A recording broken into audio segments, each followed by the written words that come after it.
que está em São Paulo, mas só lembrando, daqui a pouquinho a gente vai entrar mais em detalhe, que a expectativa é grande aqui para a sua vinda aqui em Feira de Santana no último dia 6, futuro dia 6, né? No caso, já é segunda-feira, estou me atrapalhando aqui.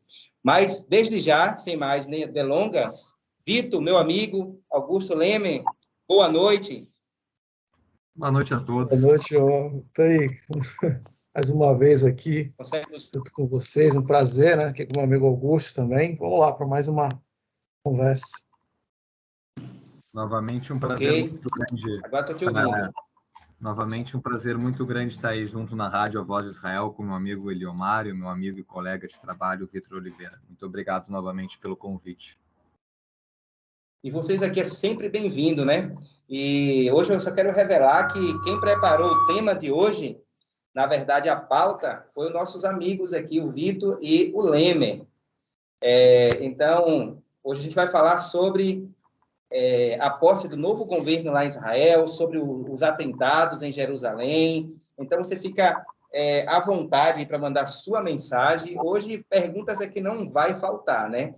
O nosso programa tem como objetivo mostrar a verdadeira face do Oriente Médio, diferente, né, do que se mostra aí nas grandes mídias, como Rede Globo e tudo mais, né? Só para não dar nomes aqui, mas a gente quer mostrar a realidade do que se passa lá no Oriente Médio e nada melhor do que os especialistas para falar sobre isso. Vitor, a princípio, né? A minha pergunta já vai logo para você. O que você acha desse novo governo em Israel em relação ao terrorismo? Você acha que ele vai ter um pulso mais firme? Me diga aí, para a gente já começar a enriquecer aqui esse debate, né? Na verdade, uma aula. A gente tem que, em primeiro lugar, entender, né? Boa noite a todos vocês aí que estão vindo mais uma vez, o de Israel. A gente tem que entender que uma eleição nada mais é do que a pura expressão, a livre expressão de um povo que decide como vai ser governado, por quem vai ser governado, né? Obviamente que quando a gente fala sobre a questão do governo de Israel, sobre a política israelense, a gente tem que levar em consideração que é um país que tem algumas preocupações que nós não temos no Brasil, e nós também temos algumas preocupações que eles não têm lá. Não vejo não entro muito no mérito sobre um governo ser talvez mais restrito ou mais brando. Imagino que, enfim, né, o governo hoje israelense está assentado com uma base política que, enfim, acho que o próprio acontecimento agora, como a gente vai conversar ao longo agora desse período juntos, a gente vai mostrar, né, mas já está sendo posto à prova, né? Essa maioria do que o Netanyahu tem no Knesset é uma maioria que foi, enfim, pensada com muito esmero, com muita conversa. E ela está sendo posta à prova agora, e imagino que o que vai acontecer nesses desdobramentos também é muito importante, né? Israel tem tido vários governos ao longo dos últimos anos, mas sempre com eleições, o que é muito importante. Então, embora isso pode acontecer, por exemplo, até mesmo na Inglaterra, quantas vezes agora o primeiro-ministro do Reino Unido tem mudado. Então, não é uma exclusividade de Israel, talvez seja uma exclusividade, uma peculiaridade, eu diria, do sistema parlamentarista, que é o sistema vigente em Israel. Mas é bom lembrar para você que está ouvindo que, embora haja mudanças de governo, o governo que assume é sempre um governo democrático, é sempre um governo onde o cidadão vota, sempre lembrando que eleição em Israel também não só o cidadão israelense tem direito a voto, mas muito árabe também, há partidos árabes em Israel, então com toda uma pluralidade que, enfim, né, somente uma grande democracia do Oriente Médio consegue conformar. É isso aí, né? O Emerson tem alguma pergunta para fazer? Ainda não. Não, ainda não. Então, vou até o Leme agora, né? Para não ficar quietinho aí. Aqui todo mundo hoje trabalhando, hoje no programa, né? Então, vamos lá. A pergunta que eu quero te fazer como isso aqui é uma aula, né? Que a gente está aqui aprendendo, todo mundo, os ouvintes também. muitos têm dúvidas sobre como funciona o parlamento israelense. Eu ouvi dizer que lá em Israel não se vota, por exemplo, no indivíduo, se vota no partido. Então, como funciona a democracia parlamentar, a princípio, Leme? Fala aí para o nosso público, que sempre tem perguntado isso aqui, né? Claro, claro. Bom, novamente, prazer. Depois de escutar essa resposta do Vitor, vou tentar manter o mesmo nível da conversa, do bate-papo. Primeiramente, é importante ressaltar que as diferenças entre o Brasil, hoje em dia, e Israel. O Brasil é um país presidencialista, que, no caso, a população escolhe o presidente que vai assumir o cargo mais importante do país, e Israel é um pouco diferente. Ele não é um sistema presidencialista, tem um presidente, mas é uma figura muito mais não tão importante, que é eleita pelo parlamento. E como que é o sistema parlamentarista israelense? As pessoas não votam são 120 deputados que formam o Knesset. O Knesset, em hebraico, é o parlamento israelense. E as pessoas, elas não votam para escolher um primeiro-ministro, eles votam nos partidos. Por exemplo, o partido do Likud, do Benjamin Netanyahu, o partido do Kavol Lavan, o ex-partido do Kavol Lavan, agora o partido do Benny Gantz, que é o partido que, inclusive, eu votei quando eu estava morando em Israel em 2021, o partido do Eish Atid, do Yair Lapid, o partido do Shas, que é do líder do Deri. Então, as pessoas votam em partidos e não votam em pessoas. A partir dessa votação, se define a porcentagem que eles têm, é o número de parlamentares que eles podem incluir no Knesset. A partir disso, são o partido que tem um número maior de votação, por exemplo, como foi na última eleição agora, o Likud, o presidente de Israel, que é o Yitzhak Herzog, ele passa essa tentativa de formar uma coalizão dos partidos que mais foram votados para o Likud, e o Likud começa a negociar uma nova coalizão para se formar uma nova coalizão dentro do parlamento israelense. Hoje em dia, e foi repassado isso para o Netanyahu, através do Likud, do partido dele, que ele é o líder, que ele é o número 1 do Likud, foi repassado isso, em torno de 1 mês, 2 meses e meio, ele ficou em negociações com os partidos para tentar formar uma coalizão. Só é importante ressaltar que a coalizão israelense, para ser formado um novo governo, é 60 deputados mais um, que é a metade do Knesset, a metade do parlamento, sempre mais um. Então, para formar uma coalizão, tu precisa ter sempre, no mínimo, 61 deputados, mas 61 deputados, é importante ressaltar, é uma coalizão muito fraca, porque se tu perde um deputado dentro dessa coalizão, o governo ele termina e acontece novas eleições. E hoje em dia o governo israelense ele é organizado, posso dizer assim, pelo partido do Likud, do Benjamin Netanyahu, o partido que são 3 partidos que se formaram para fazer uma coalizão. De 3 partidos se juntaram para formar um partido. E logo depois das eleições, eles se desmancharam e cada um ficou no seu partido, que é o partido do Itamar Ben-Gvir, do Smotrich, do Itamar Ben-Gvir e do Smotrich, são partidos de extrema-direita nacionalistas religiosos. Além disso, ele formou a coalizão com o partido Ashkenazi religioso, que é o partido do Shas, e o partido Sefaradi, que é outro partido religioso. Então, hoje em dia, essa coalizão de Israel é a coalizão mais de direita da história de Israel, tanto juntando o governo mais de direita de todos os tempos. Nunca houve um governo tão à direita em Israel. Hoje em dia, o partido mais centrista, se a gente pode dizer assim, dessa coalizão israelense, é o Likud, do Benjamin Netanyahu, e é importante ressaltar, o Netanyahu nunca esteve nessa posição. Sempre quando ele formava governos em Israel, ele sempre conseguia formar governos com a direita, com o centro e até de vez em quando com uma centro-esquerda. Mas hoje em dia é interessante ver como vai ser o Netanyahu sendo um fiel da balança, podemos dizer assim, tendo que domar os radicais, a extrema-direita que ele colocou no governo. Então, é um olhar que nós vamos ter que ter para esse novo governo de Israel, um governo mais à direita da história do país. Ótimo. Nosso colega de bancada aqui, o Rony, tem uma pergunta para te fazer, vou estar passando para ele. Você me diga uma coisa, boa noite em primeiro lugar. Me diga uma coisa, você acredita que essa foi a melhor escolha para Israel hoje?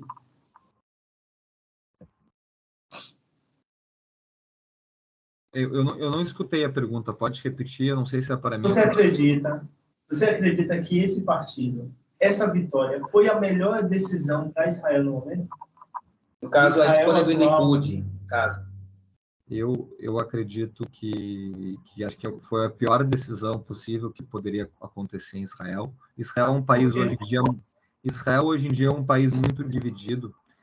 Quando tiver essas últimas eleições, existem 2 blocos hoje em dia em Israel: o bloco pró-Bibi e o bloco contra-Bibi. A diferença de votos entre o bloco pró-Bibi e o bloco anti-Bibi foram menos de 30 mil votos. Então, isso mostra que Israel está um país muito dividido. E porque eu acho que não foi um resultado, na minha opinião, um resultado bom, porque botou na primeira vez radicais de extrema-direita dentro do Knesset, no parlamento israelense, e não somente isso, botou radicais israelenses dentro do governo, que muitos desses radicais, alguns anos atrás, não poderiam estar em partidos, porque esses partidos não poderiam entrar no Knesset por serem considerados partidos radicais contra minorias em Israel, por exemplo, árabes, gays e outras minorias. Então, essa entrada desses partidos, eu acredito que traz muitos danos à imagem da sociedade israelense como um todo. Além disso, é importante ressaltar que esses partidos, hoje em dia, eles estão tentando formar uma nova proposta sobre o judiciário israelense. E o que seria isso? Resumidamente, essa nova direita, hoje em dia em Israel, ela quer tirar o poder do judiciário, do STF israelense, para eles vão continuar tendo uma decisão, mas essa decisão, para ser ratificada, para ela ser aprovada, ela vai simplesmente precisar de uma maioria simples de votos no Knesset, no parlamento israelense, para ser aprovada. Então, o que isso acontece? Ela tira a independência do judiciário na questão democrática israelense. Os poderes do país democrático, eles não atuam juntos, eles atuam separadamente. Um não pode entrar no trabalho do outro. Então, acredito que essa reforma judicial que o Netanyahu quer fazer, junto com seus partidos de extrema-direita, é algo muito ruim para Israel, vai danificar a imagem israelense, inclusive, vai manchar a democracia israelense, vai manchar os poderes, o poder jurídico, o legislativo e o judiciário em Israel vão ser danificados. O principal aliado de Israel no mundo, desde a sua independência em 48, os Estados Unidos, ele vê isso com maus olhos, com olhos muito ruins sobre essa reforma. Inclusive, o secretário de Estado norte-americano, Antony Blinken, que é judeu e é neto de sobreviventes do Holocausto, esteve em Israel entre domingo e segunda-feira, se encontrou com Benjamin Netanyahu, o premier israelense, se encontrou com o líder da oposição, o Yair Lapid, do partido Eish Atid, e já informou para os líderes israelenses que o governo norte-americano de Joe Biden é contra essa reforma judicial. Além disso, existem israelenses de centro, de direita e de esquerda, estão protestando nas ruas, principalmente em Tel Aviv, mas em cidades também como Jerusalém, como Haifa, contrários a essa reforma, dizendo que isso vai ser uma derrota para a democracia israelense. Por isso que eu acredito que hoje em dia esse governo de direita e de extrema direita não é algo bom para Israel. Eu só queria fazer uma complementação aí, para a gente passar a palavra aí. Tem uma mudança aí que a gente deve levar em consideração, que, em primeiro lugar, quando nós temos um país como o Brasil, no qual existe uma Constituição escrita, enfim, um documento onde nós possamos ler, o Supremo Tribunal, nesse caso o Tribunal Constitucional, é que dá a última palavra sobre a execução, né, o que está dentro do parâmetro da Constituição ou não. Então, essa é uma prerrogativa própria dessa corte, né? Acontece que Israel não tem uma Constituição tal qual o Brasil, como a gente conhece. Então, talvez o trabalho dessa corte constitucional, como Augusto disse, é justamente de fazer esse contato entre o que seria o mundo da sociedade, o mundo do que é válido, do que não é válido dentro da sociedade, e o governo. Um país parlamentarista pode sofrer com sucessivos governos que se erguem, caem, e é totalmente normal dentro dessa conformação política. O que acontece é que, uma vez que cai essa possibilidade, você dá mais poder ao executivo, você inverte um pouquinho a ordem democrática do jogo, porque seriam poderes distintos entre si, mas harmônicos. Então, a partir de um momento em que o judiciário toma atitudes que são competências originárias do executivo, existe algum problema nessa relação que deveria ser harmoniosa. E se o executivo toma algumas prerrogativas que são do judiciário, então aí também existe um problema.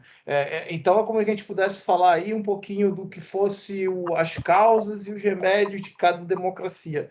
Essa é uma conversa muito longa, mas que, enfim, né, não existe um modelo perfeito de governo, não existe um modelo perfeito de sociedade, até porque a gente sabe muito bem, o caro amigo que está nos ouvindo aqui, tudo que é feito por humano é falho. Mas até hoje o sistema político que se mostrou mais válido, mais duradouro, mais seguro é a democracia. E a democracia exige regras do jogo que devem ser respeitadas e não usurpadas, né? Até porque uma coisa é governo e outra coisa é Estado. Governo é para ser passageiro, mas o que é o interesse do Estado deve ser perseguido como uma máxima. Antes de passar aqui para o colega de bancada, quero mandar um alô aí para a Cláudia, Adriano, e também para a Alexandra, que está à nossa escuta. Eles que são ouvintes número 1, sempre estão aqui ligados na nossa programação. Também Heron, aí no bairro da Fraga Maia. Grande abraço para ele. Emerson? Eu gostaria de saber dos nossos convidados o seguinte, realmente a resposta foi maravilhosa, à altura, e eu só gostaria de saber o seguinte, se existe alguns resquícios e se essa informação é verídica. No governo de Naftali Bennett, se houve realmente, dentro do governo de Israel, alguma gestão árabe, porque primeiro eu quero saber se isso é verdade ou não. Se nesse governo de Naftali Bennett tinha essa parceria com alguns políticos da linha da comunidade árabe, e se houve isso mesmo, como Israel processou principalmente os seus segredos, e principalmente na segurança. Por favor, professores. Sim, foi no governo anterior ao governo atual de Benjamin Netanyahu. Foi o governo que era um governo que tinha 2 primeiros-ministros, que teve uma rotação de primeiros-ministros. Era o governo do Naftali Bennett, do Israel Nossa Casa, desculpa, do Naftali Bennett e do Yair Lapid, do Eish Atid, que era um governo que juntava partidos de direita, como do Naftali Bennett, do centro, como do Yair Lapid, do Benny Gantz, que era o ministro da Defesa, que era um centro-direita, partidos de esquerda, como o Meretz, partido bem de esquerda, de extrema esquerda, o Meretz, o Avodá, que é o famoso Partido Trabalhista, que é um de centro-esquerda israelense, e o Partido Aram, que é um partido nacionalista árabe, liderado pelo Mansur Abbas. E sim, ele fazia parte do governo, inclusive foi algo muito positivo, que foi pela primeira vez na história que um partido árabe fez parte dentro de uma coalizão do governo israelense. E sobre a questão militar em Israel, as pessoas elas costumam não saber que a questão militar ela independe se o governo é de esquerda, se o governo é de direita, se o governo vai ser de Benjamin Netanyahu, se o governo vai ser de Yair Lapid. A questão de segurança em Israel não é uma questão de governo, e sim é uma questão de Estado. Então, independentemente de qual governo for estabelecido no Knesset israelense, a questão de segurança, com certeza, é a questão número 1 de Israel. Então, não vai... Tem certos assuntos que não são repassados a todo o governo israelense, e muito mais a questão do primeiro-ministro, do chefe da Mossad, que é a segurança externa, o Serviço de Segurança Externa de Israel, o Shin Bet, que é, por exemplo, o FBI do Estado de Israel, que é a segurança interna israelense, o ministro da Defesa e o Ramatkal, em hebraico, que é o chefe do Exército. Então, a questão de segurança em Israel, ela não passa por todo o governo, e sim por uma questão muito mais importante de Estado e não de governo. Certo, ok. Valeu. Mais algum? Eu gostaria de perguntar mais, né, sobre, a gente falando um pouquinho sobre o conflito que está ocorrendo lá, né, se é que a gente podemos chamar de conflito. O pessoal hoje mais cedo até pediu para que a gente falasse com vocês a respeito dessas novas tensões lá no Oriente Médio, principalmente a que ocorreu no último fim de semana. Vou com o Leme, né, antes de ir para a Vitor, queria que vocês comentassem, explicassem um pouco o porquê, né? Esse garoto da Palestina? Com o que aconteceu lá agora, de 13 anos, aconteceu né? essa semana. Essa semana. O pessoal estão perguntando muito sobre isso aí. Será que vai iniciar um novo conflito? Já que nós já tivemos 2 grandes conflitos, né, na mesma época, pode-se dizer. Eu queria que vocês falassem mais aí. O porquê, aquela tensão toda. Vitor, quer que eu responda ou tu quer responder, Vitor? Não, vai aí que te complementa. Isso que eu ia dizer. Eu fui Então, com o tá Leme, bom. mas o Vitor pode fazer como ele fez agora há pouco, né? Complementar. Ficar... 2 especialistas. A questão é o seguinte: primeiro eu vou destrinchar o que aconteceu nesses últimos dias em Israel e depois tentar explicar o porquê isso aconteceu. Primeiramente, Israel, as forças de defesa de Israel tinham uma informação dos serviços de segurança que tinha uma célula da Jihad Islâmica na cidade de Jenin, na Cisjordânia, que estava prestes a entrar fazer um atentado suicida, um atentado em alguma cidade israelense. E o que aconteceu disso? Israel mandou algumas unidades das forças especiais para prender esses terroristas. Israel foi recebida com muitos tiros, coquetéis molotov e etc. E as forças de segurança de Israel, elas respondem. Quando elas respondem, a situação fica complicada. E o que aconteceu a partir disso? 8 terroristas da Jihad Islâmica foram mortos pelas forças de defesa de Israel, e uma civil que estava no meio do fogo cruzado foi morta pelo tiroteio. Ainda não se sabe se ela foi morta por um tiro vindo das forças de defesa de Israel ou pelos terroristas que estavam trocando tiro em Jenin.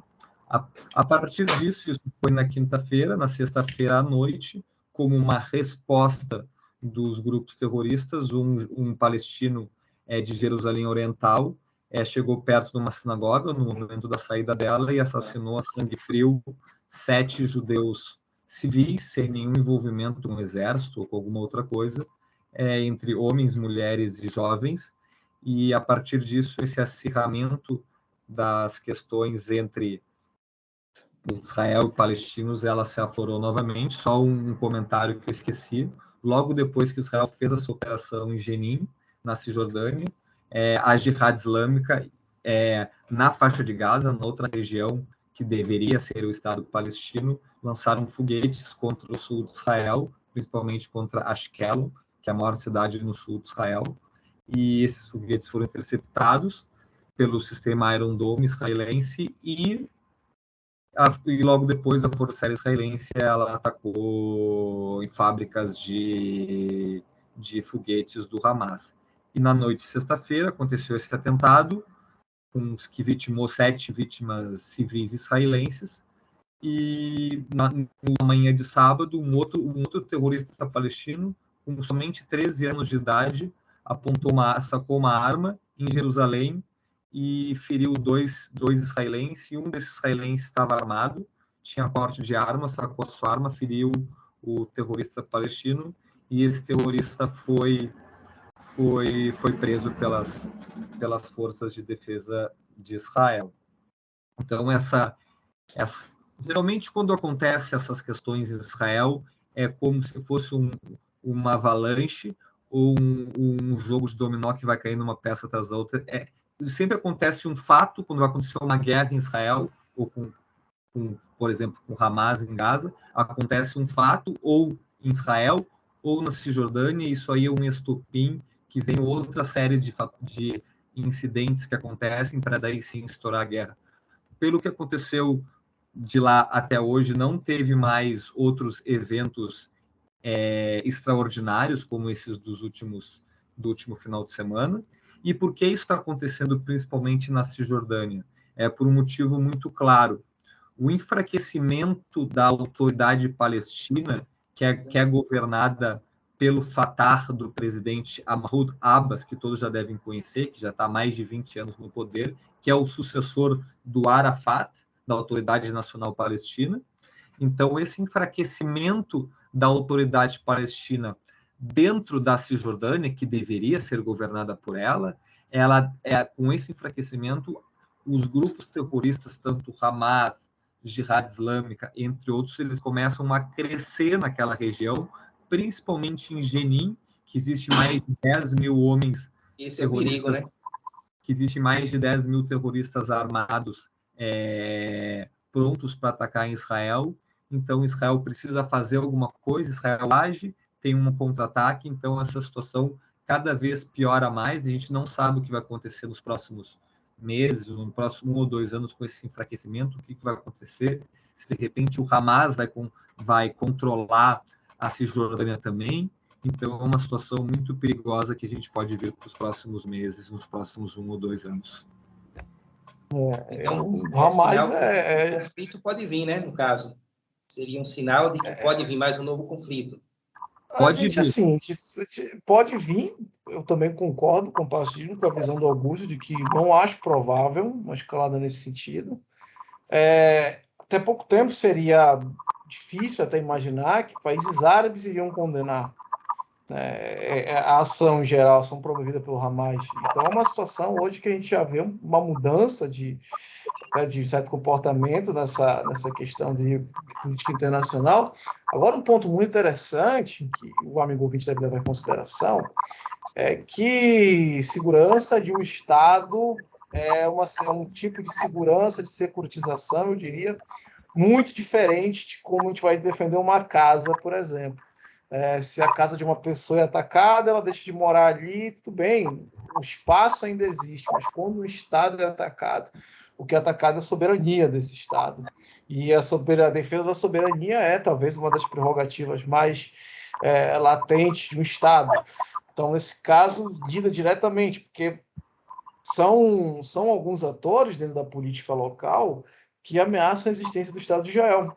Enfim, e aí a gente tem um outro tipo de configuração. A coisa muda um pouco de figura nesse caso, quando a gente tem um ator, no caso Hamas, que prega a destruição do Estado de Israel, né? O fim do Estado de Israel.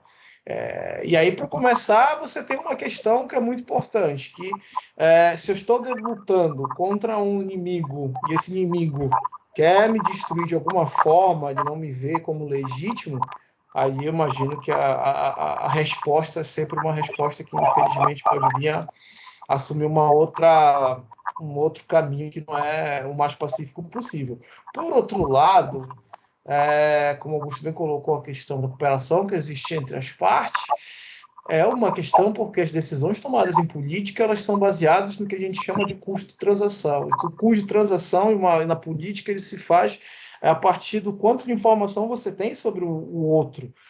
Então, você precisa da informação que a outra parte tem para que você possa estabelecer sua política.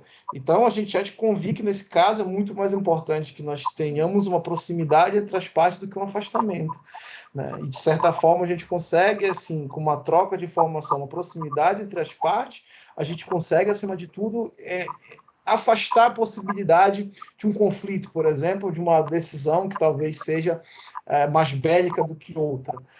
Eu vejo que a situação chegou num pico, mas eu concordo que não imagino que vá surgir outras questões. Por exemplo, esse ataque agora a uma fábrica armamentista no Irã, porque a mídia noticia, tem participação de Israel. Na realidade, é uma ação preventiva, até porque o Irã é um Estado que é hostil a Israel, mas, acima de tudo, é também um ataque desse caso que vai influenciar em outras decisões da política externa, uma política internacional vista como um todo, até porque esses próprios armamentos ali vão acabar entrando na Ucrânia também.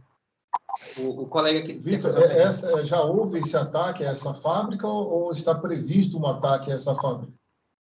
Esse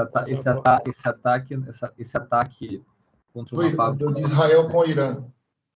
Esse ataque contra uma fábrica de drones no centro do Irã são drones kamikazes, não são drones que lançam mísseis ou bombas.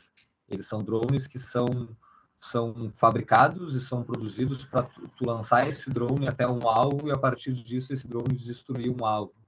E esses drones eles estão sendo usados pela Rússia, que vem comprando esses drones do Irã, contra instalações militares e civis na Ucrânia.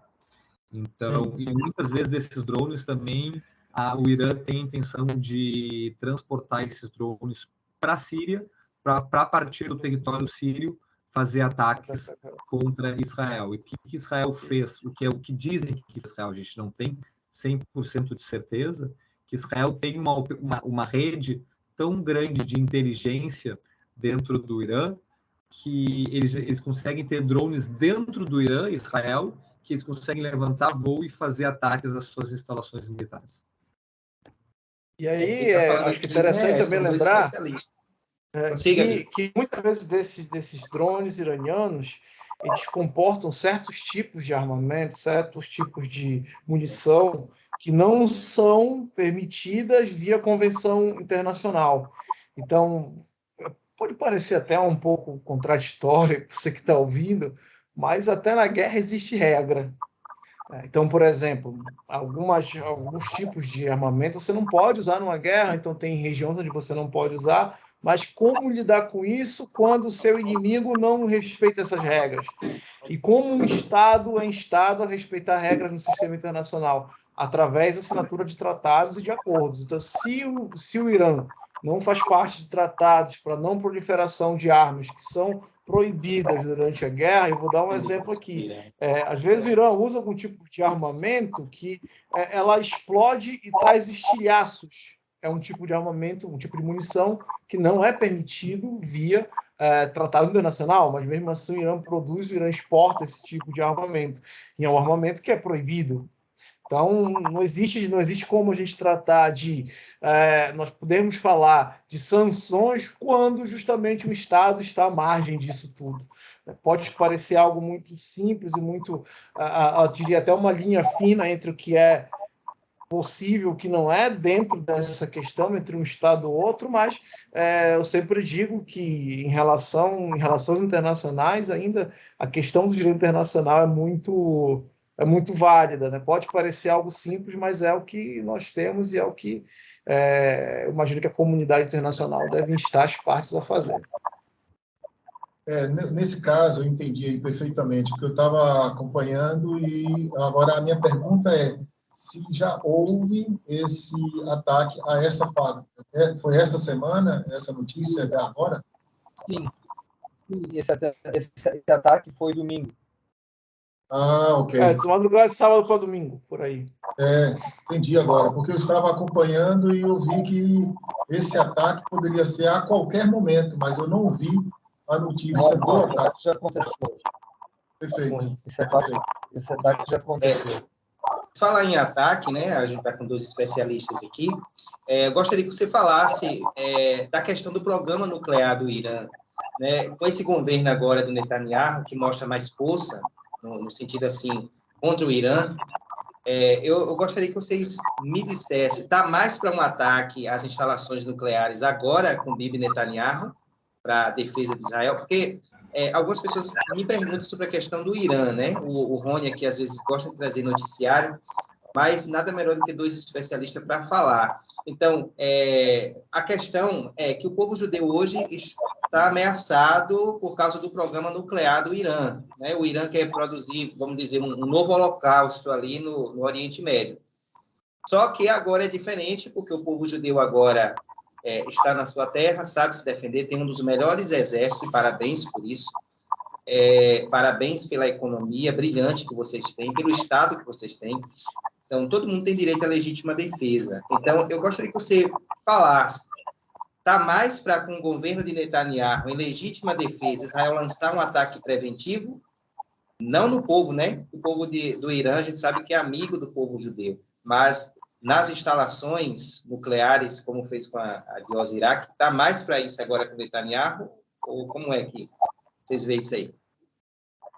Eu particularmente faço uma leitura muito pragmática em relação ao programa nuclear iraniano.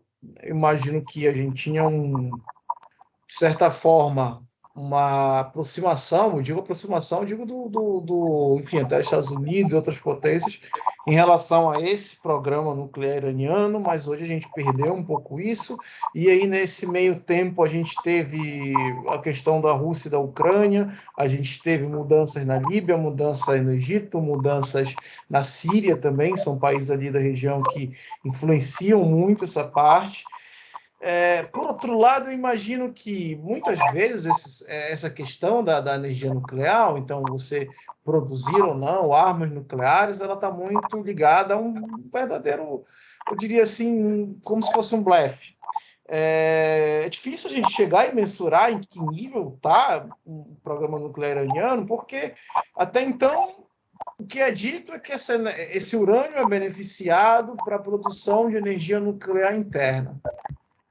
A produção de energia nuclear é um caminho, vamos colocar ali, vamos dizer que é 20, 25% do caminho da produção de uma bomba, mas a partir do momento que você domina a técnica da fissão nuclear, aí é outra história, você precisaria, enfim, de outras questões e tudo mais, e existe uma cooperação, eu diria que meio por debaixo dos panos, entre Rússia e Irã, que já não é de agora, e, enfim, mas eu imagino que não vejo Israel atacando algo desse tipo, até porque é o tipo de ataque que você deve fazer e deve... É igual aquela questão. Você vai bater em alguém muito mais forte, que aparentemente tem uma força maior que você, bata, mas bata direito. Então não é essa questão de fazer por fazer. Então imagine vocês aí que um ataque dessa forma iria desencadear algo, enfim, assombroso, porque não só ficaria restrito a Israel e Irã, mas acabaria envolvendo outros países aí que têm assento permanente no Conselho de Segurança. E eu imagino que, enfim, né, é muito melhor que seja feito uma defesa preventiva do que uma defesa mais peremptória, uma defesa já que parta para o ataque. Pois é, né? Aí estão os 2 especialistas em relações internacionais, está sendo uma excelentíssima aula aqui, estamos aprendendo bastante. Aproveitando aqui, mandando um alô dela novamente, ela disse que estava com problema lá para escutar. Dá um alô aí para a Alexandra, que está à nossa escuta. Forte abraço para você. Fale mais aí, a gente está chegando ao final, sobre o trabalho de vocês, que vocês realizam, esse programa que vocês estão realizando agora, cursos de aulas, né, sobre relações internacionais, vocês que fazem parte de uma ONG educacional israelense, está aí nas universidades desde 2018, não é isso, no Brasil. Então, fala mais sobre esse programa de vocês aí, nesses últimos 5 minutos restantes. Augusto. Vai lá, Vitor. Vitor, o programa é... Você é o pai do programa, Vitor. Ninguém vai explicar melhor do que o programa do que é muito bom, né? Tá bom, que legal, né? É um prazer enorme trabalhar com o Augusto e também participar aqui da Volta Rápido, esse povo tão bom aí de Feira de Santana. Bom, a Stand TUS está no Brasil desde 2018, mas a instituição existe desde 2001. Então, a instituição surge em 2001 em paralelo, nos Estados Unidos e em Israel, mas com um objetivo em comum, né, que é promover a educação sobre o Oriente Médio com o intuito de promover a paz, né? Obviamente, a gente lança um olhar especial, um foco especial na questão israelo-palestina, né? E, enfim, né? Como uma forma também de educação servir como ferramenta de combate ao ódio. Muitas vezes a gente pensa que o ambiente acadêmico, o ambiente de ensino, é um ambiente onde esse discurso de ódio deve ser combatido, mas acaba que o ambiente universitário, muitas vezes o ambiente acadêmico, é o ambiente onde esse ódio é alimentado.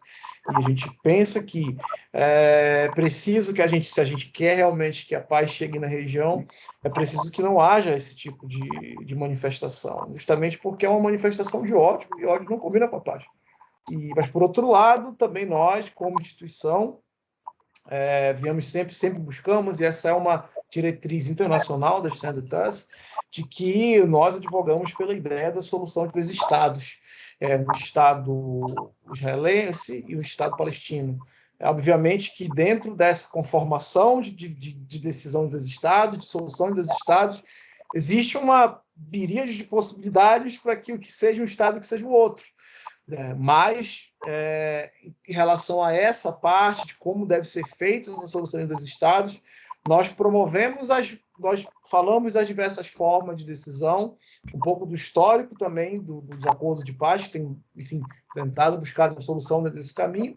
Por outro lado, sempre tendo como base aquilo que eu tinha acabado de dizer, que é um Estado judeu autodeterminado e um Estado também palestino autodeterminado. E, obviamente, que quando a gente tem um agente político como o Hamas, que, na realidade, tem essa pintura de partido político, na realidade, é uma organização terrorista, a gente não vai conseguir obter a paz nesse lado, né? Então, vejam vocês que a Palestina vem sendo governada desde mais de 15 anos pelo mesmo partido entre aspas, mas por uma organização terrorista, enquanto Israel tem tido eleições limpas e diretas enfim, nos últimos 5 anos, Israel foi à urna 4 vezes, se não falha a memória, e todas as eleições limpas, eleições onde os cidadãos têm seu direito a voto, e que a formação de governo é respeitada. Então, a gente, obviamente, que espera que haja uma solução que caminhe nesse sentido, que caminhe sempre dentro das regras democráticas, que a gente imagina que é a melhor conformação que existe, seja para a sociedade, seja para um governo. E, bom, né, sempre um prazer estar aqui com o Voz de Israel, sempre um prazer estar aqui com o amigo Leomar, os colegas da bancada, meu grande amigo Augusto também, sempre mantendo uma conversa de alto nível. A bancada de vocês, né, essa forte parceria aí, que tem como objetivo educar a respeito de Israel, combater o ódio, combater o antissemitismo. Vocês são sempre bem-vindos aqui. Brevemente, eles vão estar aqui conosco presencialmente. O Emerson já anunciou, né, que o próximo desafio nosso, só lembrando que o primeiro vai ser agora no dia 6, né, com a vinda do Marcos, o Emerson vai estar falando daqui a pouquinho, mas o próximo será a vinda de vocês, então já vamos preparando aí, e vocês ouvintes que têm ouvido o Vitor falar aqui na bancada da nossa rádio, brevemente vai ter a oportunidade de conhecê-lo pela primeira vez. Então, brevemente, a gente vai anunciar as datas aqui, a gente já está em contato. Rapidamente, nosso amigo Leme.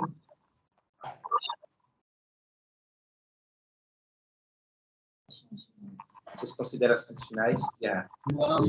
Só queria agradecer a oportunidade, é sempre um privilégio muito grande estar na Voz de Israel, a presença sempre ilustre do meu amigo Eliomar, direto de Feira de Santana, na Bahia.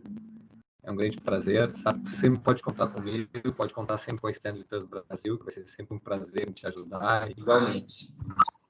E também agradecer mais uma aula, depois de tantas aulas que eu já vi do meu colega Vitor Oliveira.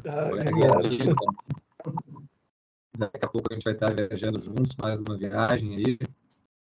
Então, só agradecer a oportunidade, sempre que precisar, se tiver algum assunto em Israel que tiver nos holofotes das pessoas, da imprensa, vai ser sempre um prazer trocar uma ideia com vocês. E quem tiver dúvida, é só mandar para a gente aí, né? Tem lá o novo programa, né? Sobre as aulas do Oriente Médio. Emerson vai dar um aviso rapidamente. Eu quero agradecer ao convite, mais uma vez, agradecer a Vitor e a Lemer pela participação brilhante de vocês. É uma questão mesmo de honra agora, vocês estarem conosco em Feira de Santana. Quero dizer que Feira de Santana é o trevo do Nordeste, uma cidade extremamente comercial, uma cidade próspera, com quase 1 milhão de habitantes. Na verdade, de segunda a sábado, de segunda a sexta, de segunda a sábado, circula em Feira de Santana 1.200.000 pessoas.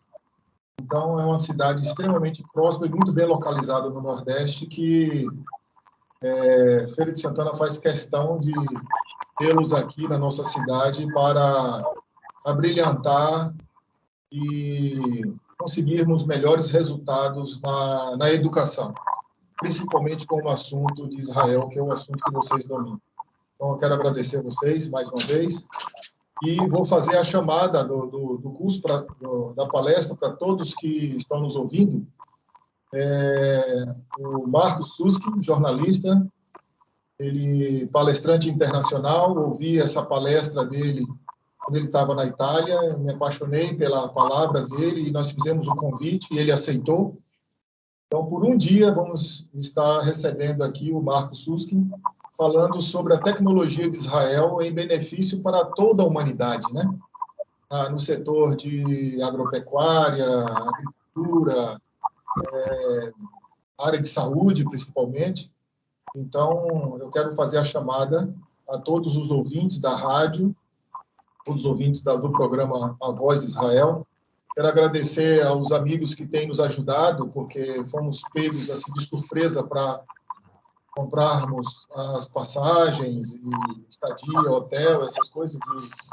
E agradeço ao Sérgio, da Salgadinho Mania, o pastor James, da Igreja Batista Central, Marcos, da editora Inteligência, Romeu, da VM Etiquetas Gráfica, Genildo Melo, presidente da Associação Comercial de Feira de Santana, que nos abriu as portas para o evento CELAR, Daniela Fernanda, engenheira, que tem feito a divulgação dessa palestra, e o Carlos Júnior, que é da ID Viagens,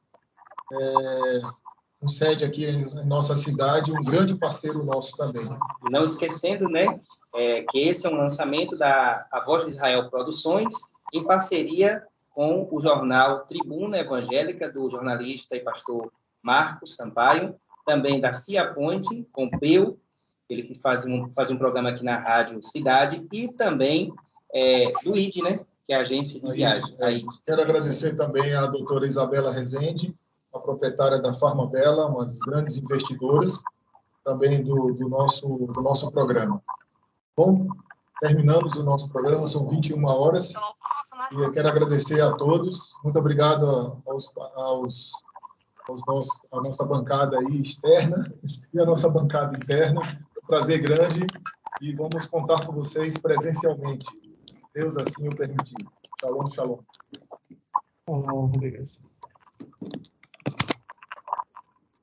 Valeu, pessoal. Tchau, boa noite. Obrigadão, pessoal. Boa noite. Shalom.